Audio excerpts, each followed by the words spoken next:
Hello बच्चों, कैसे हैं आप लोग। आज हम सिमिलरिटी टॉपिक में दूसरा वीडियो लेकर के आए हैं और इसमें सबसे पहले तो कुछ इसके बेसिक कंसेप्ट्स के बारे में बात करेंगे कि जब हम सिमिलरिटी के क्वेश्चंस लगाने जाते हैं तो ये चीज़ें हमको ध्यान में हमेशा रखनी चाहिए। Then basic proportionality theorem BPT या जिसको हम थेल्स थ्योरम भी कहते हैं उसको भी डिराइव करके आपको दिखाएंगे। तो कंसेप्ट्स वाली बात करें तो पहला कंसेप्ट हमें क्या याद रखना होता है कि two figures having same shape, कोई भी दो फिगर हैं अगर उनका शेप बिल्कुल एक जैसा है लेकिन but necessarily the same size, उनका साइज सेम नहीं है लेकिन शेप सेम है, साइज सेम नहीं है, तो वो सिमिलर फिगर्स कहलाती हैं इन जनरल। दूसरी बात क्या है कि अगर दो कोई भी फिगर हैं या कोई भी दो शेप हैं वो कॉन्ग्रुएंट है। All congruent figures are similar, जो कॉन्ग्रुएंट होगी वो सिमिलर भी होगी, लेकिन इसका कन्वर्स ट्रू नहीं होगा कि जो सिमिलर होगी वो कॉन्ग्रुएंट नहीं होगी क्योंकि साइज सेम नहीं होगा। तीसरी कंसेप्ट क्या आती है कि to polygons with, polygons means कि ट्रायंगल ही जरूरी नहीं है, क्वाड्रिलेटरल हो सकता है, पेंटागन हो सकता है, हेक्सागन, कुछ भी हो सकता है। तो to polygons with same number of sides, की नंबर ऑफ साइड्स दोनों में सेम है तो वो सिमिलर कही जाएंगी। कब? इफ एंड ओनली इफ कि नंबर वन, देयर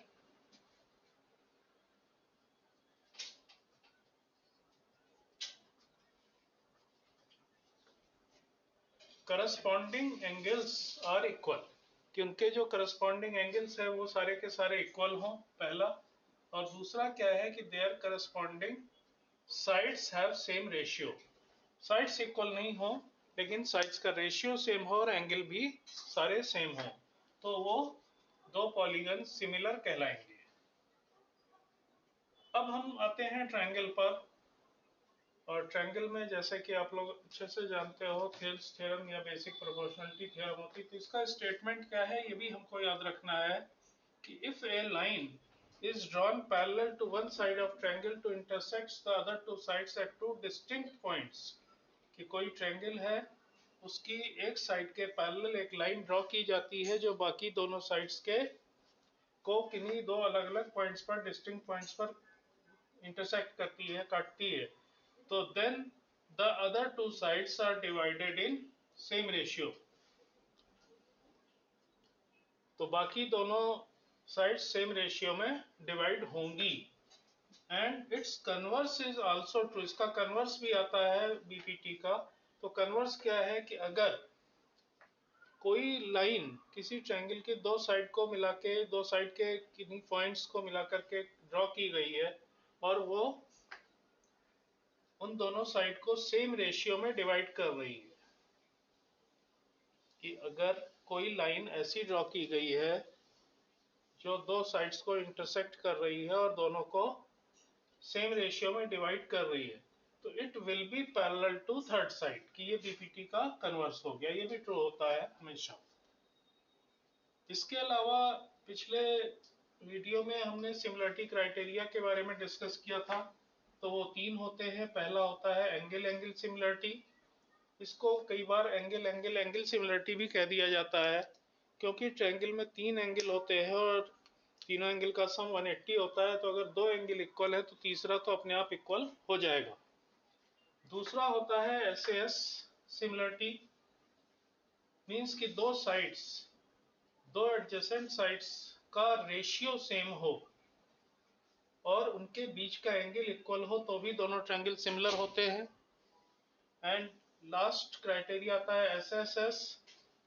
तो एसएसएस क्या है कि साइड साइड साइड, कि अगर किसी ट्रायंगल की तीन साइड्स, तीनों एक ट्रायंगल की तीनों साइड्स दूसरे ट्रायंगल की तीनों साइड्स के अलग अलग प्रोपोर्शनल हो या उनका रेशियो इक्वल हो तो भी दोनों ट्रायंगल सिमिलर होते हैं। इसके अलावा एक कंसेप्ट एरिया से रिलेटेड भी होता है कि ratio of areas of two similar triangles, कि अगर दो कोई सिमिलर ट्रायंगल है तो उनके एरिया का रेशियो वो किसके इक्वल होता है, is equal to the square of ratio of their corresponding sides. तो इसमें कई सारे क्वेश्चंस बनते हैं। करस्पॉन्डिंग साइड्स के स्क्वायर के इक्वल होता है एरिया का रेशियो, उनके मीडियंस के स्क्वायर के रेशियो के इक्वल भी होता है, उनके परपेंडिकुलर या अल्टीट्यूड के भी इक्वल स्क्वायर के इक्वल होता है, एंड सो ऑन। एक और कंसेप्ट बहुत जरूरी है ये कि if a perpendicular is drawn from the vertex of right angle triangle to the hypotenuse, कि कोई भी राइट एंगल ट्रायंगल है तो जिस पॉइंट पे 90 डिग्री का एंगल बन रहा है उसको हम वर्टेक्स बोल रहे हैं, तो उस वर्टेक्स से हाइपोटेन्यूज पे कोई परपेंडिकुलर ड्रॉ किया जाता है, तो then the triangles on both sides of perpendicular are similar to the whole triangle, पूरे ट्रायंगल के सिमिलर होते हैं। इसके अलावा दोनों एक दूसरे के भी सिमिलर होते हैं। तो ये मेन कंसेप्ट्स थे, इनको आप अपने दिमाग में बैठा लीजिए, मेमोराइज कर लीजिए, बाकी तो यहाँ है ही हमने लिख दिया है। अब हम प्रोसीड करते हैं बेसिक प्रोपोर्शनलिटी थ्योरम के लिए, तो उसका डेरिवेशन बताएंगे। तो ये बेसिक प्रोपोर्शनलिटी थ्योरम शुरू करने जा रहे हैं हम, इसको बीपीटी या थेल्स थ्योरम भी कहते हैं हम। तो सबसे पहले तो इसका स्टेटमेंट क्या है कि if a line is drawn parallel to one side of triangle to intersect the other two sides in distinct points, then the other two sides are divided in same ratio. अब इसको समझने के लिए हमने ये डायग्राम बना लिया है। एबीसी एक ट्रायंगल है, इसमें एक लाइन ये डीई खींची गई है जो एबी को डी पर और एसी को ई पर इंटरसेक्ट कर रही है, काट रही है, और ये इस तरह से खींची गई है, ये बीसी के पैरेलल है। तो हमको प्रूफ क्या करना है, टू प्रूव कि AD अपॉन DB, कि AD upon DB equals to AE upon EC, यही हमारी बीपीटी होती है। अब इसको प्रूव करने के लिए कुछ हम कंस्ट्रक्शन करेंगे। Joint BE and CD, B को E से ज्वाइन कर दिया और C को D से ज्वाइन कर दिया। इसके अलावा AB पर E से हमने परपेंडिकुलर ड्रॉ किया EF, ये EF परपेंडिकुलर टू AB, और D से AC पर परपेंडिकुलर ड्रॉ किया DG, तो DG perpendicular to AC।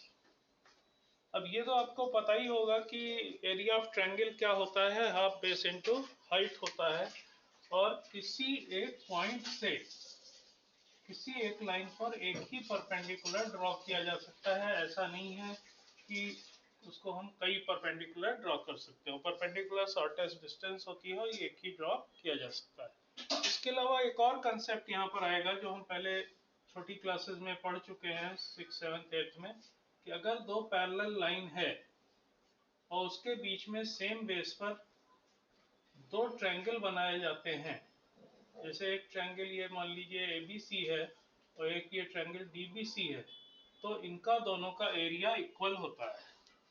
Same base और सेम पैरेलल लाइंस के बीच में अगर दो ट्रायंगल बनाए जाते हैं तो उनका एरिया आपस में इक्वल होता है। तो कंस्ट्रक्शन हो गया। अब हम प्रूफ लेते हैं। तो प्रूफ में हम कहाँ से शुरू करेंगे, एरिया से शुरू करेंगे कि area triangle ADE upon area triangle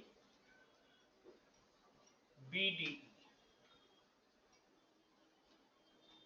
तो AD का एरिया जब हम लेंगे तो इसको हमने AD को बेस ले लिया, ये परपेंडिकुलर हो गया, तो 1/2 इंटू बेस हो गया AD और परपेंडिकुलर हो गया EF। इसी तरह से BD का एरिया हमको लेना है, तो BD को हमने बेस मान लिया, 1/2 इंटू BD इंटू परपेंडिकुलर अब भी वही रहेगा जो हमने यहाँ पर बात बताई थी, इंटू EF। अब क्या होगा कि 1/2 से 1/2 कैंसिल, EF से EF कैंसिल, तो ये हमारे पास क्या आ जाता है, AD अपॉन BD। इसको हमने बोल दिया इक्वेशन नंबर 1। फिर से हम एरिया लेंगे, लेकिन इस बार क्या लेंगे कि ऊपर वाला ट्रायंगल तो सेम रहेगा। नाउ एरिया ट्रायंगल ADE, लेकिन नीचे वाला ट्रायंगल अब की हम ये ले लेंगे CDE, इधर वाला, पहले इधर वाला लिया था, उधर वाला लिया, एरिया ट्रायंगल CDE। तो ADE का एरिया, लेकिन इस बार हम बेस AE को ले रहे हैं, तो परपेंडिकुलर क्या होगा, DG हो जाएगा। तो it will B 1/2 into AE into DG।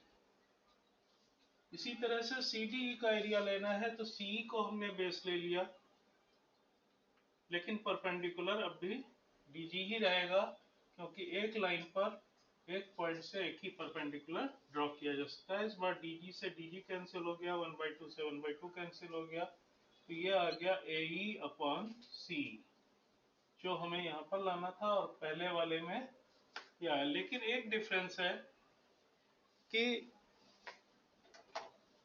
Equation 1 में एरिया ट्रायंगल BDE आ रहा है, इसमें CDE आ रहा है। तो इसके लिए हम ये वाला कंसेप्ट यूज करेंगे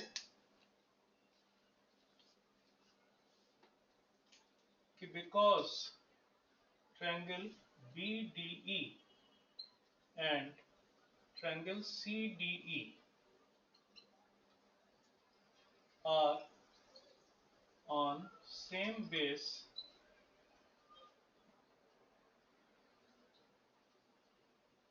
DE and between same parallel lines। कौन कौन सी, DE एंड BC। तो इसलिए क्या होगा कि therefore area triangle BDE equals to हो जाएगा एरिया ट्रायंगल CDE। अब इसको हमने 3 बोल दिया, इस 3 से हम CDE की जगह BDE लिख सकते हैं। तो बाई 2 and 3 क्या हो जाएगा कि area triangle ADE upon area triangle BDE, ये इक्वल टू आ गया AE अपॉन C। अब आप देखिए कि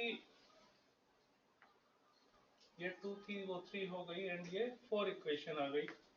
तो अब 1 और 4 को अगर हम कंपेयर करें तो दोनों का लेफ्ट साइड सेम है, इसलिए राइट साइड सेम हो जाएगा, और इस तरह से हमारी थ्योरम प्रूव हो जाती है। तो बाय कंपेयरिंग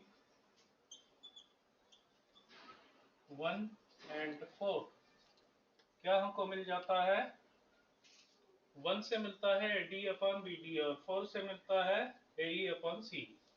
तो AD upon BD equals to AE upon CE, यही हमें प्रूव करना था, हेंस प्रूव।